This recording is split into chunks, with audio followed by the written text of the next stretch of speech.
కాంగ్రెస్ గ్యారంటీల మోసాన్ని బాకీ కార్డులతో ఎండగడతామని బీఆర్ఎస్ వర్కింగ్ ప్రెసిడెంట్ కేటీఆర్ అన్నారు. జూబ్లీహిల్స్ పరిధి షేక్పేటలో ఆయన పర్యటించారు. ఇంటింటికి వెళ్లి కాంగ్రెస్ బకాయి కార్డును పంపిణీ చేశారు. ప్రతి వర్గానికి కాంగ్రెస్ ప్రభుత్వం ఎంత బాకీ ఉందో అందులో పేర్కొన్నారు. వచ్చే జూబ్లీహిల్స్ ఉప ఎన్నిక, స్థానిక ఎన్నికల్లో కాంగ్రెస్ పార్టీని ఓడించాలని కేటీఆర్ పిలుపునిచ్చారు.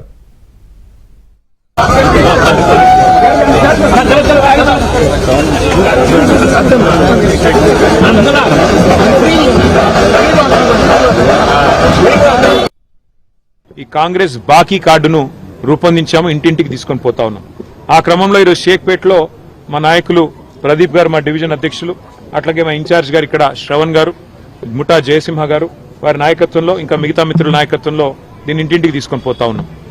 ఒక మహిళలకే కాదు, కాంగ్రెస్ పార్టీ అందరికీ ద్రోహం చేసింది. రైతులకు 15,000 రైతు బంధు అన్నారు, వాళ్ళతో మోసమే చేసినారు. పిల్లలకు 2 లక్షల ఉద్యోగాలు అన్నారు, నిరుద్యోగ భృతి అన్నారు. మరి మొదటి సంవత్సరంలోనే 2 లక్షల ఉద్యోగాలు ఇచ్చేస్తామని నమ్మబలికినారు. ఈ రోజు వరకు కనీసం 6-7 వేల ఉద్యోగాలు కూడా ఇవ్వలేదు.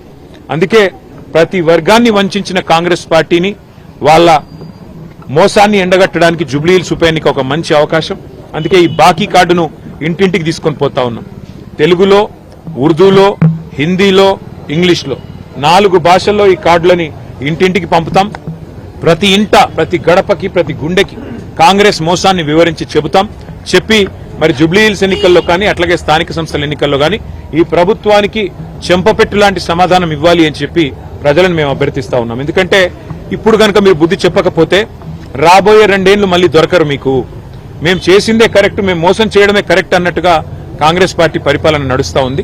కాబట్టి ఈ కాంగ్రెస్ బాకీ కార్డును, వాళ్ళే గ్యారంటీ కార్డులు ఇచ్చైతే గారడీ చేసి ఓట్లు సంపాదించారో, ఏ గ్యారంటీ కార్డుల పేరిట గాంధీలు వచ్చి ఓట్లు కొల్లగొట్టారో, మరి ఆ మోసాన్ని తిరిగి ప్రజలకు పరిచయం చేయడానికి, ఆ మోసాన్ని తిరిగి ప్రజలకు గుర్తు చేయడానికే ఈ ఉద్యమాన్ని తీసుకున్నాం.